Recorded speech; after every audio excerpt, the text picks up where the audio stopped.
மீண்டும் விளையாடியது உங்கள் அனைவரையும் சந்திப்பதில் பெருமகிழ்ச்சி. வளர்ந்து வருவோருக்கான ஆசிய கிண்ண போட்டிகள் டோஹாவில் ஆரம்பமாகி நடைபெற்றுக் கொண்டிருக்கிறது. ஆகவே இன்றைய தினத்தில் முதலாவது அரையிறுதி போட்டியாக இந்திய ஏ மற்றும் பங்களாதேஷ் ஏ அணிகளுக்கு இடையிலான போட்டி டோஹாவில் ஆரம்பமானது குறிப்பிடத்தக்கது. இந்த போட்டியை பொறுத்தவரையில் நாணய சுழற்சி வெற்றி பெற்றிருந்த இந்திய அணி இன்றைய தினத்தில் தமது அணியை களத்தடுப்பை தேர்வு செய்தது.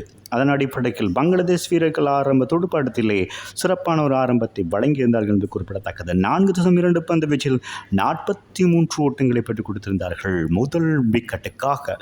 ஆகவே ஐதர் ரஹ்மான் சொகம் 4 ஓட்டங்கள் 6 ஓட்டங்கள் 5 இடங்களாக அதிரடியாக 65 ஓட்டங்களை அதிகப்படியாக பெற்றுக் கொடுத்திருந்தார். ஜீசான் ஹலாம் 14 பந்துகளில் 4 ஓட்டங்கள் 2 6 ஓட்டங்கள் 2 இடங்களாக அதிரடியாக 26 ஓட்டங்களை பெற்றுக் கொடுக்க, இறுதி நேரத்தில் ஷான் மெஹரோப் 18 பந்துகளில் 4 ஓட்டம் 6 ஓட்டங்கள் 6 இடங்களாக வான வேடிக்கையை காட்டியிருந்தார். 48 ஓட்டங்களை ஆட்டம் இழக்காது பெற்றுக் கொடுத்திருந்தார்.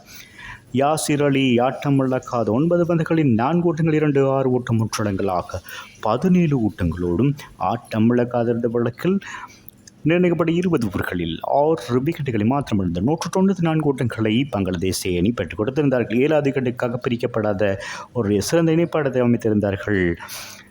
மெஹரூப் மற்றும் யாசிர் அலி ஆகிய இருவரும் 22 பந்துகளில் அதிரடியாக 64 ஓட்டங்கள் இணைப்பாட்டம் பெற்றுக் கொடுத்திருந்தார்கள். ஆரம்பத்தில் பங்களாதேஷ் அணி 16.2 பந்து வீச்சில் ஒரு இக்கட்டான சூழ்நிலையில் இருந்தார்கள் என்பது குறிப்பிடத்தக்கது. 136 ஓட்டங்களுக்கு 6 விக்கெட்டுகளை இழந்திருந்தார்கள். இந்திய பந்து வீச்சை பொறுத்தவரை குர்ஜவன்ட் சிங் 2 விக்கெட்டுகளையும், ஹர்ஷ் தூபே, ஸ்ரேயா சர்மா, ராமன்டி சிங் மற்றும் நாமந்தீர் தலா 1 விக்கெட்டுகளையும் வீழ்த்தியதனாகவே இந்திய அணிக்கு 20 பந்து ஓவர்களில் 195 ஓட்டங்கள் இலக்காக நிர்ணயிக்கப்பட்டிருந்தது.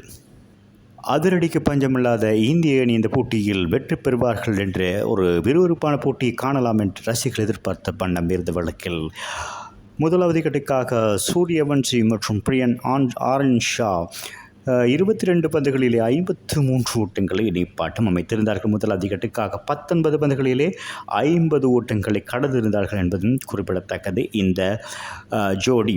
ஆகவே சூரியவன்சியை பொறுத்தவரை 15 பந்துகளை மாத்திரம் எதிர்கொண்டு 4 ஓட்டங்கள் 2 6 ஓட்டங்கள் 4 இடங்களாக 38 ஓட்டங்களை பெற்றுக் கொடுத்து அதிரடியை தொடங்கியிருந்தார்.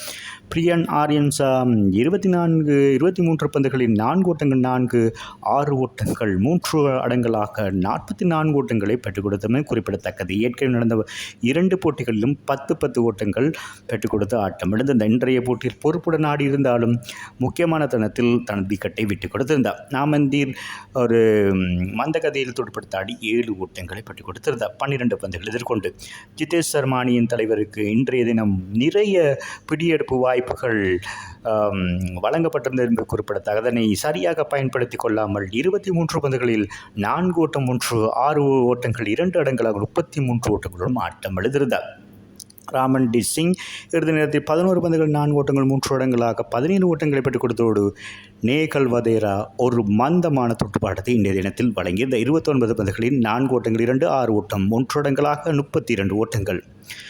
ஹர்ஷ் தூபே இறுதி பந்தில் அதாவது இறுதி 20வது பந்து ஓரிலே 16 ஓட்டங்கள் தேவை என்ற அடிப்படையில் அஸ்தோஷ் சர்மா 4 6 என பெற்றுக் கொடுத்து ஆட்டம் இழக்கும் போது இறுதி பந்தில் 4 ஓட்டங்கள் இந்திய அணிக்கு வெற்றியாக தீர்மானிக்கப்பட்டிருந்தது. அந்த வேளையில் ஹர்ஷ் தூபே வந்த முதலாவது பந்திலே 3 ஓட்டங்களை விக்கெட்டுக்கிடையில் வேகமாக பெற்றுக் கொடுத்து இந்த போட்டியை சமநிலைப்படுத்தியிருந்தார்.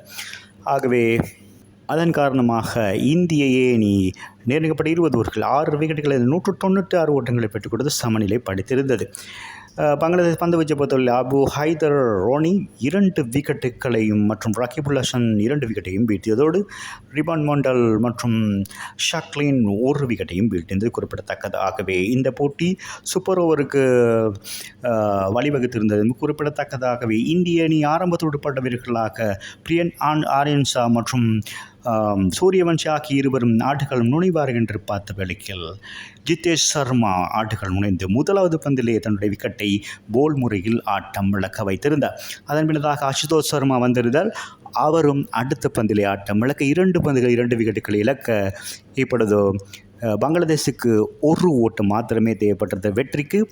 ஆகவே முதலாவது பந்திலே விக்கெட் வீழ்த்தப்பட்டது என்பது பங்களாதேஷை பொறுத்தவரையில். ஆகவே ஒரு வேறுபான கட்டத்தை இறுதி வரை கொண்டு போயிருந்தார்கள். என்றாலும் இரண்டாவது பந்து சிவசர்மாவில் வீசப்பட்டு அது அகலப்பந்தாக கணிக்கப்பட்டது காரணமாக இந்த போட்டியில் வெற்றி பெற்று சிறப்பான ஒரு இறுதிப் போட்டிக்கு தகுதி பெற்றிருக்கிறார்கள் பங்களாதேஷ் அணியினர். ஆகவே மீண்டும் ஒரு விளையாட்டுச் செய்தியோடு உங்களை சந்திக்கும் வரை உங்களிடம் விடைபெறுவது உங்கள் அன்பின் பதுலை தாஸ். வணக்கம் அன்பு சொந்தங்களே.